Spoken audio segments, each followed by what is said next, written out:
আসসালামু আলাইকুম। তোমরা যারা বর্তমানে নবম দশম শ্রেণীতে পড়তেছো কিংবা সামনে যারা এসএসসি পরীক্ষা দিবে, তোমাদের ইংরেজি সেকেন্ড পেপারের ট্যাগ কোশ্চেন একটি গুরুত্বপূর্ণ একটি টপিক। এই টপিক থেকে 5 মার্ক পাওয়া খুবই সোজা। তো আজকে আমরা এই একটা ছোট্ট ভিডিওর মধ্যেই এই টপিকের প্রায় 80% শেষ করব এবং এখান থেকেই 5 মার্ক আমাদের নিশ্চিত হবে ইনশাল্লাহ। তো এখানে সব থেকে বেশি মানে একটা 5টার মধ্যে মিনিমাম 2টি থাকে অক্সিলারি ভার্ব পরিবর্তন। মিনিমাম 2টি অক্সিলারি ভার্ব পরিবর্তন থাকে।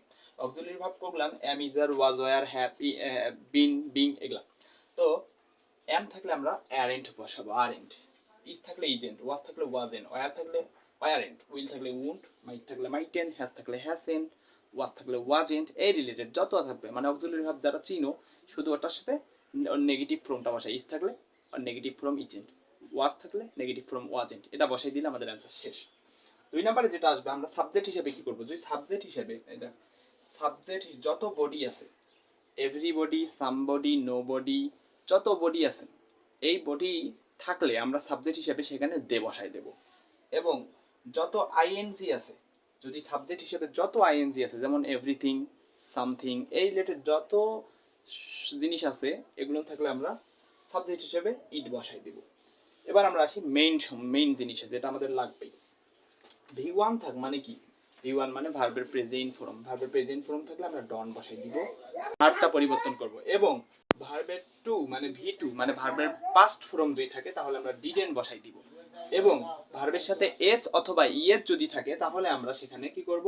ডাজেন্ট বসাই দেব। সাবজেক্ট যদি দে হয় তাহলে ভার্বের সাথে এস বা ইএস থাকলে আমরা ডন বসাই দেব। সাবজেক্ট যদি দে হয়। লেট থাকলে আমরা উইল ইউ বসাই দিব, লেটস থাকলে আমরা শ্যাল উই বসাই দিব। লেট দিয়ে কোনো সেন্টেন্স শুরু হলে ডিরেক্ট আমরা উইল ইউ বসাই দিব, লেটস দিয়ে কোনো কিছু শুরু হলে শ্যাল উই বসাই দিব। তো এখন আমরা উদাহরণের মাধ্যমে কিছু জিনিস সলভ করব। এখন আমরা যে একটা উদাহরণ দেই, 1 নাম্বার উদাহরণ,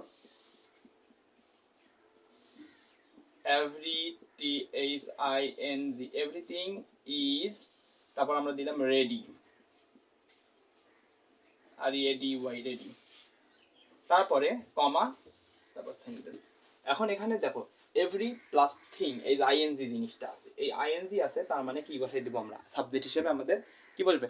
ইট বসবে। আর এখানে আমরা ভার্ব যেটা পরিবর্তন করব ইজ আছে। ইজটা কি? Auxiliary verb. অক্সিলারি ভার্ব পরিবর্তনের নিয়ম কি? অক্সিলারি ভার্ব আছে এর আমরা কি পজিটিভ আছে নেগেটিভ ফর্ম বসাই দেব। নেগেটিভ মানে isn't, IS and is not. তারপর এভরিথিং আছে, আইএনজি আছে, ইট, ইজেন্ট ইট, শেষ।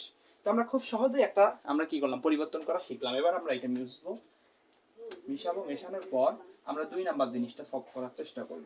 এবার যদি আমরা একটা করি, everybody year Y, everybody L O V E S loves, F L O W E R flower, everybody love flowers, এটা দিলাম। এবার আমরা এটা দিলাম। এবার দেখো এখানে কি আছে? সাবজেক্ট হিসেবে বডি আছে, আর এখানে ভার্ব, যে ভার্বটা আমরা পরিবর্তন করব এই যে ভার্ব লাভস।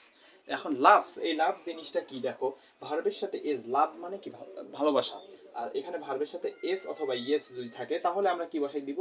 পরিবর্তন করে ডাজ নট বা ডাজেন্ট বসাই দিব। কিন্তু সাবজেক্ট যদি দে হয় তাহলে আমরা ভার্বের সাথে এস বা ইয়েস থাকলে আমরা ডন বসাই দিব।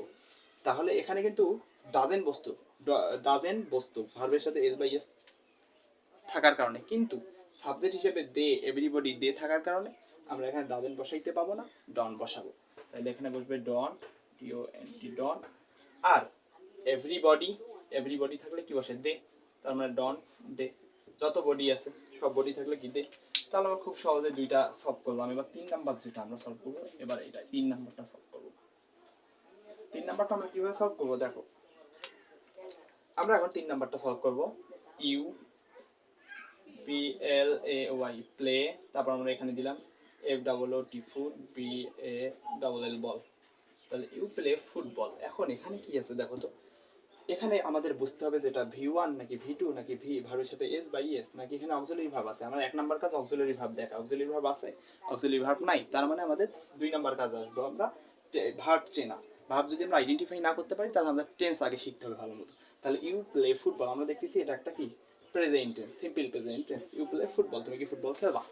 তাহলে এখানে ভি1 যদি থাকে আমরা ডন বসাই দিব। তাহলে ডন বসাই দিলাম, ডি ও এন টি ডন। আর এখানে সাবজেক্ট হিসেবে আমরা কি বসাই দেবো, সাবজেক্ট হিসেবে ইউ আছে, ইউ এ বসবে, তার মানে ডন্ট ইউ, ইউটা আমি এখানে লিখলাম, ডন্ট ইউ। তাহলে খুব সহজে আমরা 3টা উদাহরণ দেখলাম এবং এই রিলেটেড পরীক্ষায় এসেই থাকে। তারপরে আমরা যদি 4 নম্বর একটা উদাহরণ দেখি, কি দিতে হবে, আমরা হি ওয়েন্ট, তারপর দিলাম আমি হোম, হি ওয়েন্ট হোম দিয়ে তারপর এরকম দিলাম, এরকম দিলাম। এখন এখানে আমাদের দেখতে হবে ভাই কি, আমাদের এখানে দেখতে হবে অক্সিলারি ভার্ব আছে নাকি। অক্সিলারি ভার্ব তো আমাদের নাই, তাহলে আমরা কি করব, আমাদের V1 V2 এগুলো দেখতে হবে। এখানে V1 কি, এই দেখো হি ওয়েন্ট হোম, সে যাচ্ছে, গিয়েছিল বাসায়। এখন গো মানে কি, যাওয়া, গো মানে যাওয়া, আর ওয়েন্ট মানে গিয়েছিল। এই গোটা হইলো V1 আর ওয়েন্টটা হইলো V2। তাহলে V2 থাকলে বসবে ডিডেন্ট, তাহলে আমরা বসাই দিব ডিডেন্ট, DIDN, ডিডেন্ট, আর একটা হোম, হি আছে, ডিডেন্ট হি। তাহলে আমরা খুব সহজে 4টা শিখে নিলাম। এবার আমরা পরবর্তী আরেকটা আছে ওটা শিখব। এবার দেখি সি, আরেকটা যদি দেখি সি, READS, রিডস, আরেকটা দিলাম কি বুক, BOOK, book, she reads book। এখন দেখো এখানে কি আমাদের এই যে অক্সিলারি ভার্ব আইডেন্টিফাই করতে হবে। অক্সিলারি ভার্ব কি এখানে আছে, অক্সিলারি ভার্ব এখানে নাই, তাহলে আমাদের এখানে একটা জিনিস খুঁজতে হবে V1 V2 বা অথবা ভার্বের সাথে S বাই S। এখানে রিডস মানে রিড মানে পড়া, আর ভার্বের সাথে S আছে রিডস। তাহলে এখন আমরা বুঝতেছি এখানে কি বুঝবে, ভার্বের সাথে S বাই S থাকলে ডাজ নট বা ডাজেন্ট বসে, তাহলে এখানে আমরা বসিয়ে দিব does not, DOSNT, does not, তোমার does not DOSNT, does not, তারপরে সাবজেক্ট হিসেবে শি আসে, শি এ বসাই দিব, শেষ। তো আমরা খুব সহজে কিন্তু ভাইয়া এইভাবে আমরা ট্যাগ কোশ্চেনটা করতে পারি। তো আজকে খুব অল্প সময়ের মধ্যেই আমরা কিন্তু ট্যাগ কোশ্চেনটা শিখে নিলাম।